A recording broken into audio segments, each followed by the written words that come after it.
नमस्कार फ्रेंड्स, कैसे आप लोग। एक बार फिर आपके साथ हाजिर हम एक टॉपिक लेके।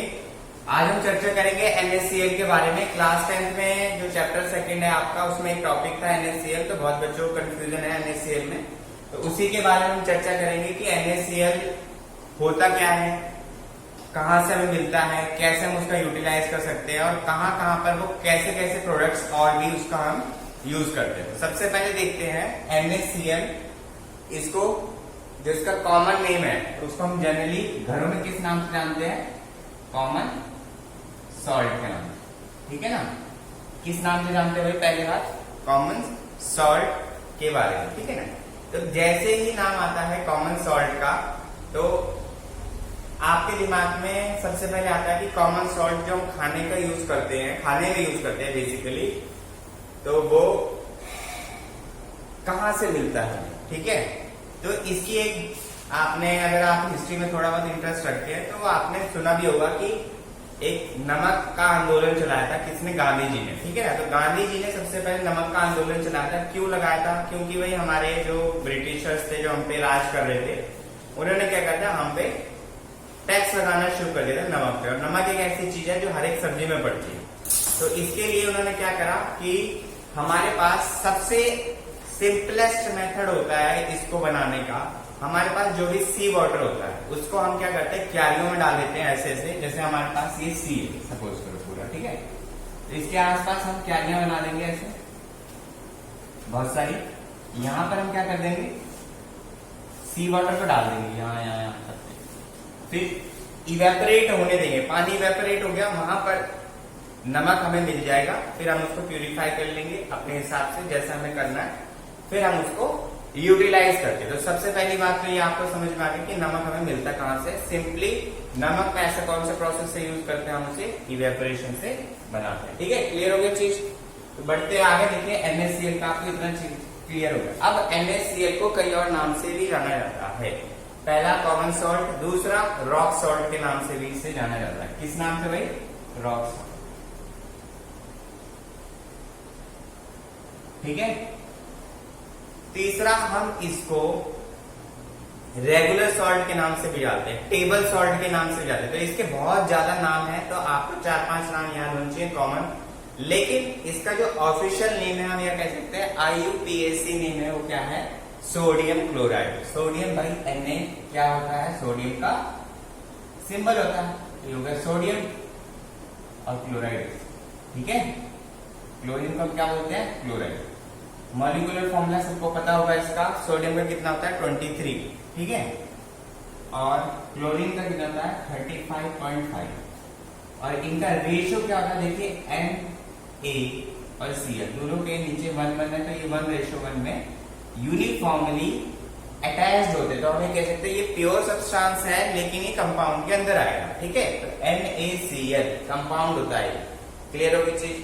इतनी चीज आपको क्लियर होगी। इसकी नेमिंग, इसके कॉमन नेम क्या है, और हमें नमक मिला कहां से और कौन से प्रोसेस से हम नमक को लेते हैं, ठीक है। अब देखते हैं हम इलेक्ट्रोलिसिस ऑफ NaCl, ठीक है। अब इलेक्ट्रोलिसिस जैसे ही मैंने लिखा, तो आपको एक चीज दिमाग में आएगी, इलेक्ट्रोलिसिस का मतलब हम वाटर का यूज कर रहे हैं, ठीक है। तो हमने एक लिया यहाँ पर एक बीकर, ठीक है। यहाँ पर हमने लिया एक एनोड और एक कैथोड, ठीक है। तो ये नेगेटिव चार्ज हो गया, ये पॉजिटिव चार्ज हो गया, ठीक। यहां पर हम लेते हैं NaCl का सॉल्यूशन। क्या लेते हैं? NaCl का सॉल्यूशन वाटर में, और उसको एक स्पेशल नाम दिया जाता है, उसको बोलते हैं बराइन। तो क्वेश्चन में आता है what is brine? It is aqueous solution of NaCl, ठीक है। एक्वस मतलब वाटर के साथ, ठीक है। Aqueous solution of NaCl is known as brine, ठीक है। तो इंपॉर्टेंट है, आप लोग नोट कर लीजिएगा। हम बात कर रहे हैं एनोड कैथोड की, ठीक है। तो हमारे पास NaCl, जब यहाँ पर हमारे पास एक पॉजिटिव चार्ज है, तो यहाँ पर क्या होता है? क्लोरीन जाती है, ठीक है। और हमारे पास यहाँ से भी क्लोरीन, तो एक एटम यहाँ से, एक एटम यहाँ से, दोनों मिलकर हमारे पास Cl2 बनाते हैं। तो हमारे पास NaCl से एक तो वहां पर क्या बना? क्लोरीन, ठीक। फिर यहाँ पर देखिए हमारे पास बचा क्या है? यहाँ पर Na, एक Na यहाँ पर और एक Na यहाँ पर। नेसेंट की बात कर रहे हैं, नेसेंट मतलब एटम की, ये कंबाइंड फॉर्म में नहीं, ठीक है ना। तो जब एक यहाँ मिल गया एक यहाँ से, तो ये हमारे पास कंबाइंड फॉर्म में आया और वाटर के साथ ही जैसे ही जाएगा तो हमारे पास क्या बन जाएगा, NaOH, हमारे पास NaOH बन जाएगा, ठीक है। ये क्लियर होगी, तो हमारे पास NaOH बन गया वाटर के साथ, ठीक। और ये हमें जब हम इसे अलग करते हैं तो हमारे पास मिलता है हाइड्रोजन भी एक मिलता है, ठीक है। हाइड्रोजन बहुत, तो हमारे पास तीन चीजें निकल के आ रही है, किसके साथ भाई, वाटर के साथ जब हमने इसे ट्रीट करा Na को, तो एक NaOH और वाटर सॉरी H2O हमारे पास निकल के आया, तो हमारे क्लोरीन H2O और NaOH किससे मिले, NaCl से मिले, तो हमारे तीन चीजें निकल के आ गई, H2, Cl2 और NaOH, ठीक। अब देखते हैं इनके यूजेस, क्योंकि बेसिकली आपको इनके यूजेस ही इंपॉर्टेंट है, आपको पता होने चाहिए यूजेस कैसे हम यूटिलाइज कर रहे हैं, इसका कहाँ कहाँ पे यूज कर रहे हैं। तो एक एक करके देखते हैं, आप लोगों को अगर स्क्रीनशॉट लेना आप ले लीजिए, मैं फटाफट से फिर आगे बढ़ता हूँ, ठीक है। ले लिया, चलते हैं अब आगे देखिए। हम देखते हैं सबसे पहले Cl2 का, क्लोरीन का, ठीक है ना, कि भाई क्लोरीन कैसे यूटिलाइज कर रहे हैं हम, ठीक। तीनों लिख देता हूं यहाँ, H2 यहाँ Cl2 यहाँ Na2। देखिए सबसे पहले H2 मतलब हाइड्रोजन, सबसे पहला ये एक इंडस्ट्रियल फ्यूल है, तो सबसे पहला क्या आया, it is an industrial fuel.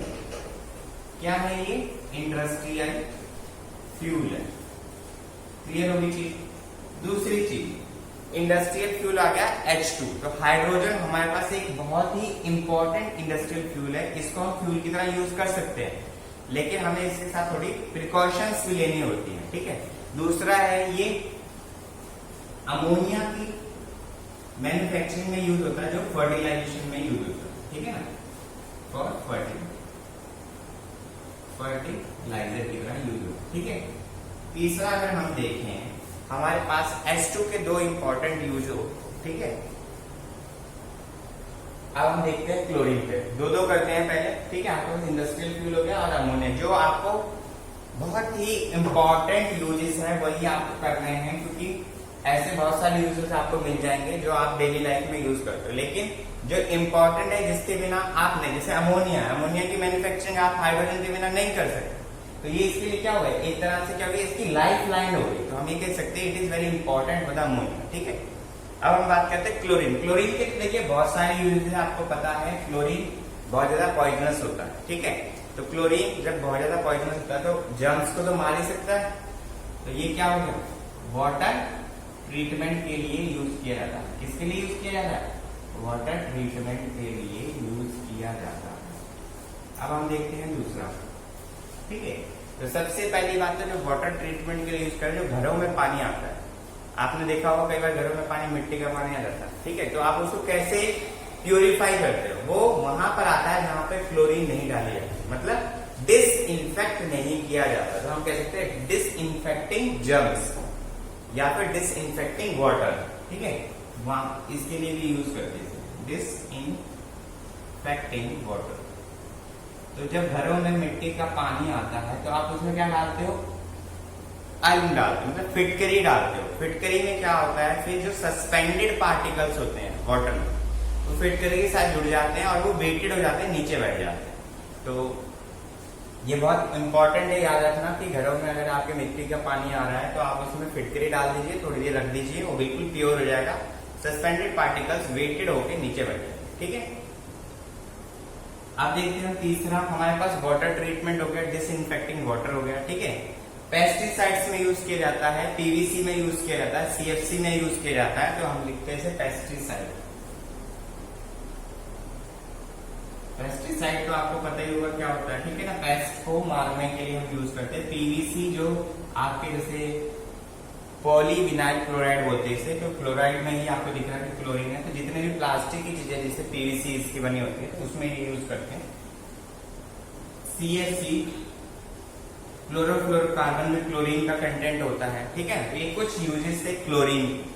अब हम बढ़ते हैं NaOH की तरफ, जो हमें तीसरा प्रोडक्ट मिला था इससे। तो NaOH की जब हम बात करते हैं तो सबसे पहला तो होता है डिसग्रीसिंग, हम कह सकते हैं डिसग्रीसिंग मेटल के लिए। कोई भी मेटल है, जैसे सपोज करिए मेटल का है, तो डिसग्रीसिंग मेटल्स के लिए यूज किया जाता है, ठीक है।